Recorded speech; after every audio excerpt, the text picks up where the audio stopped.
Der Oberpfälzer Polyglott früh einem neuen Freizeitsport. Dank Baumarkt super Angebot, Jeder ist so hot, so wird der dicke Bottberg Hans. einst schar beim Faschingsgardetanz. Und deshalb heißt es jetzt auch bei ihm: Auf und nieder, immer wieder auf und nieder, denn in seinem Garten drin steht ein Mini-Trampolin. Und sein Auge dort riesen, dass die Federn grad so quietschen. Ja, da wackelt das Kotelett, bei 4 Zentner lebend fett.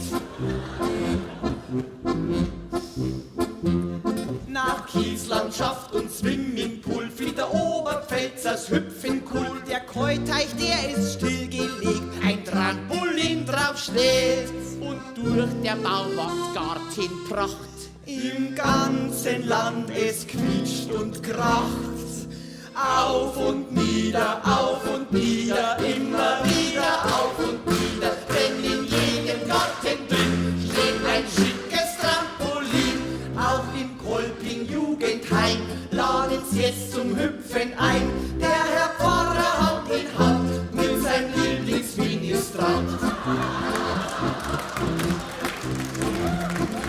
Salto-Rolle, Überschlag übt man nun bei Nacht und Tag. Auch die Oma hat's probiert, sich im Netz fast stranguliert. Der Opa hat schon vorher gewusst, Wo gehüpft wird, gibt's Verlust. Auf und nieder, immer wieder auf und nieder. Willst du erben, dann stell's hin, das Familientrampolin mit einem Pirouettensprung